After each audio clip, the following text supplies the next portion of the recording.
बेशक इज़्ज़त और ज़िल्लत अल्लाह ताला के हाथ में है। जहाँ बहुत बड़ी अदाकाराएँ और फ़नकाराएँ शोहरत पाने के लिए घटिया से घटिया हरबे आजमाने के बाद भी वो शोहरत और इज़्ज़त नहीं हासिल कर पाईं जिसके लिए उन्होंने ख्वाहिश की होती है, तो नफ्सियाती मरीज़ा बन जाती हैं या फिर वो हीरा मंडी में अपने टैलेंट का मुजाहरा दिखाना शुरू कर देती हैं। अस्सलाम वालेकुम जी, वेलकम बैक एक नई वीडियो में एक नए टॉपिक के साथ। आज की वीडियो में हम बात करेंगे साजिदा बीबी की, जिसकी एक ऐसी वीडियो वायरल हुई जिसने साजिदा बीबी को सड़क से उठाकर महल में बिठा दिया। गली गली गड़बी बजाकर मुख्तलिफ सिंगर्स के गाने गाकर भीख मांगने वाली साजिदा और उसके साथ दूसरी भिखारन ख़वातीन की किस्मत खुल गई। इस किस्मत के अजीब खेल ने इन भिखारन औरतों की किस्मत रातों रात बदल कर रख दी।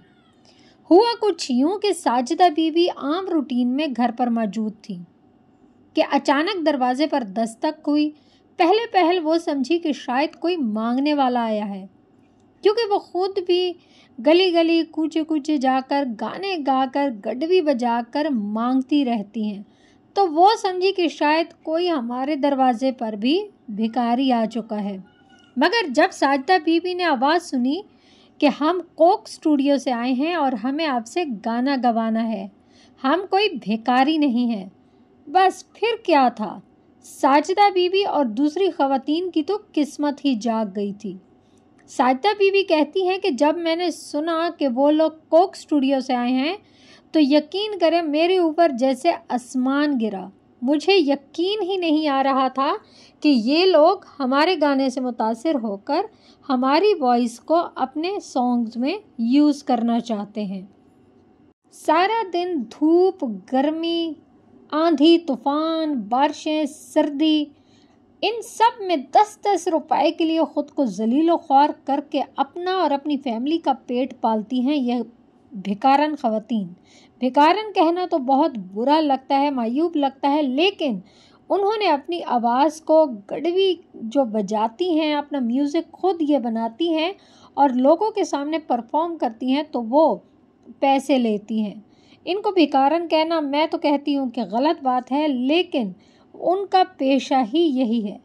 एक तरह से देखा जाए तो हमारे मुल्क में टैलेंट की कमी नहीं है, मगर कभी कभी इस टैलेंट को हम किसी सही जगह इस्तेमाल नहीं करते, बल्कि हमारा ज़्यादातर फोकस नेगेटिव जो पोजेस होते हैं, नेगेटिव यूजेस की तरफ जाता है।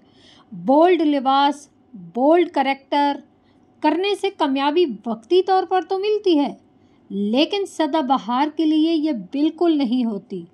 वक्ती तौर पर लोग इस बेहुदगी को, इस बोल्ड लिबास को, बोल्ड करैक्टर को याद तो करते हैं, मगर ये लोगों के जहन में नक्श नहीं रहता। वक्त के साथ साथ ये चीज़ें मिट जाती हैं। आपको एक मज़े की बात बताती हूँ, जहाँ पर ये साजिदा बीबी और इसकी टीम रहती हैं, रेशमा भी उसी मोहल्ले में रहती थी। कहा जाता है कि ये पूरा मोहल्ला ही जो है काफ़ी सुरीली आवाज़ों से भरा पड़ा है। बड़ी बड़ी गडवियों के साथ छोटी छोटी सुरीली सिंगर्स भी पाई जाती हैं, जो कि अपनी आवाज़ में कोई सानी नहीं रखती। और आपको एक और इंटरेस्टिंग बात बताऊं कि नसीबो लाल, जिसे यकीनन आप लोग पसंद करते हैं मगर कुछ लोग उनको पसंद नहीं करते, उनके कुछ गानों की वजह से, क्योंकि वो स्टेज के लिए गाती हैं तो लोग कहते हैं कि उनके जो गाने हैं वो वल्गर टाइप के होते हैं, मगर उनके अगर रिकॉर्ड देखा जाए तो बहुत सुपर हिट गाने भी वो दे चुकी हैं। नसीबो लाल का ताल्लुक भी इसी मोहल्ले से है। और अगर आप लोगों को याद हो, अगर याद नहीं है तो मैं आपको याद करवाती चलूं कि अभी रिसेंटली एक जोड़ी वायरल हुई थी, वो भी भिखारन थी और गली कूचों में गाने वाली थी, और बेबी, यस बेबी बेबी वाला सॉन्ग इंग्लिश में जो वो गा रही थी, मशहूर हो गई थी, वो उनका ताल्लुक भी इसी मोहल्ले से है। تو آپ اندازہ لگا لیں کہ اس محلے میں کتنا زیادہ ٹیلنٹ چھپا ہے۔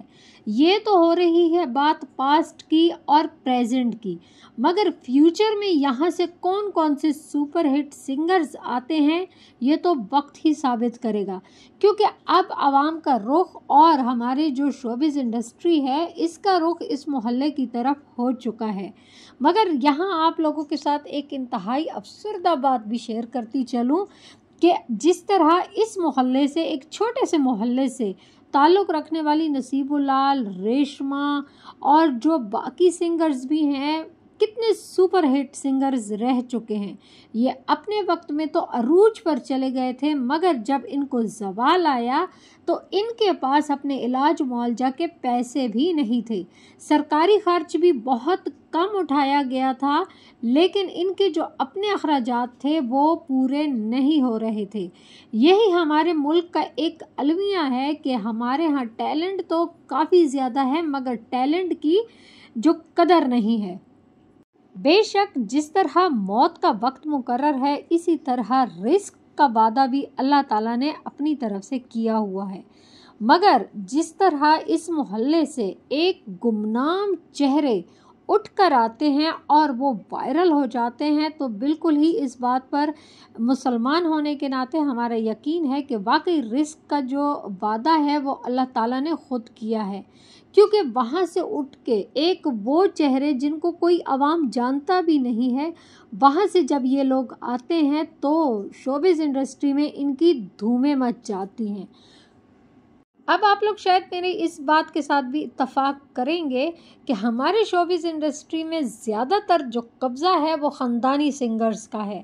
اگر دادا گا رہے تھے، باپ گا رہے ہیں، تو پھر پوتے، نواسے، نواسیاں سارے گا رہے ہیں، چاہے وہ انتہائی بکواس قسم کی وائس ہی کیوں نہ رکھتے ہوں، لیکن جو اصل ٹیلنٹ ہے وہ اپنی جگہ تک نہیں پہنچتا اور لوگوں کو وہ سننے کو نہیں ملتا۔ تو اگر ہم خاندانی سنگرز جو ہیں یہ اپنی سیٹیں کسی دوسرے لوگوں کے سپرد کر دیں جو ان سے کئی گنا، کئی درجے ان سے آواز میں بہتر ہیں، تو میرا خیال ہے کہ پاکستان میں جو سنگنگ کا ہے شعبہ وہ کافی زیادہ ترقی کر لے گا۔ اب یہاں پر ایک اور چیز بھی آپ کو بتاتی چلوں کہ جیسے کہ ریشما ہو گئی، مہدی حسن یا شوکت علی، انہوں نے اپنا آخری وقت انتہائی مشکل ٹائم میں گزارا ہے اور ان کے پاس اپنے علاج کے لیے بھی کوئی پیسے نہیں تھے۔ اگر حکومت ان کے ساتھ تعاون کرے تو آج ہم کہاں سے کہاں پہنچ جائیں۔ ویڈیو کے لاسٹ میں آپ سے ایک ریکویسٹ تو بنتی ہی ہے، ویڈیو کو لائک کر کے چینل کو سبسکرائب کر دیں، بیل کو آل پر پریس کر دیں اور اپنے دوستوں کے ساتھ اسے ضرور شیئر کریں اور کمنٹ کے ذریعے اپنی رائے کا اظہار ضرور دیں۔ اللہ حافظ۔